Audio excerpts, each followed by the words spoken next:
Hey bookworms! So today I'm going to review Sophie Kinsella, I've Got Your Number. And firstly, before I go into any sort of detail about this book, I just want to say how much I love this book. Honestly, it was just freaking amazing. That being said and done, this book is about a character called Poppy who goes away for a lunch with her girlfriends before she gets married. Now they all look at her ring and want to try it on, so it's being passed around the table, but then the fire alarms go off and there's this massive panic and she loses the ring. On top of that, she goes outside and kind of holds her phone up in the air to try to get some reception, and someone steals her phone. So she's panicking because the phone number she gave to the hotel staff to ring if they found her phone is now missing, and she doesn't know what to do. Until she kind of looks down and sees his phone in the bin and goes, oh, okay, I'll use this one. So she gives the hotel staff this number. A little while later, a character called Sam phones the mobile and it kind of turns out it belongs to his personal assistant. And he basically wants the mobile back because it belongs to the company that he works at.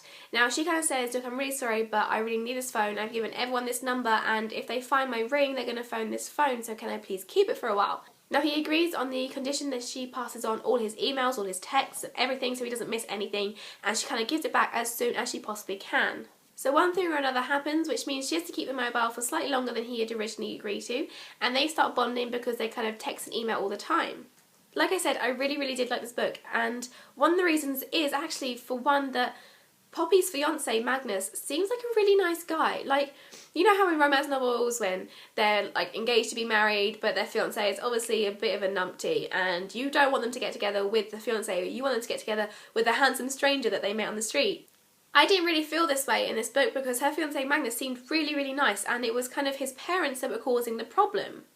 So I wasn't really sure where this story was going to go, and it's not till about 3/4 of the way through that you actually start seeing how the characters' personalities kind of fit together, and then you can start guessing where the story goes from there. Another thing I liked was the development of the characters. Now, in these sorts of books, you don't tend to get that much in-depth development of the characters. It's kind of the first thing you get told about them, and that's basically how they stay for the entire of the book.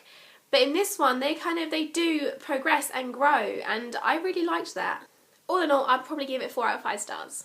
There was a little section at the back that I do want to read to you guys, but I will say that if you haven't read the book, don't listen to the next bit because it will ruin the story. So if you haven't read the book, I will say goodbye now. And if you have read the book, then carry on.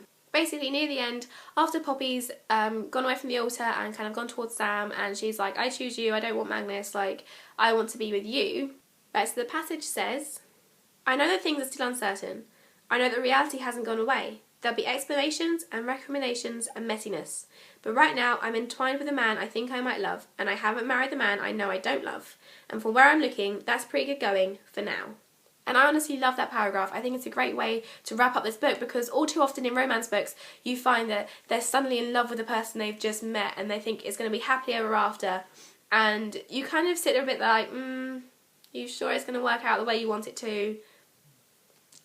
But in this book, she admits that she knows she's got family members and friends at the wedding that has no idea what's going on. She knows she's going to have to explain everything to them. She knows she's going to have to cancel plans and swallow the honeymoon. And she doesn't say she loves Sam. She says, oh, I think I might love him. Like, she's more certain of Sam than she ever was of Magnus. But even so, she's not saying she's madly, deeply in love with him. She just says she's pretty likes him. He's a pretty cool guy. And I really like that because it seems more realistic in my opinion. That is my review of Sophie Kinsella, I've Got Your Number, and I will see you guys soon. Bye.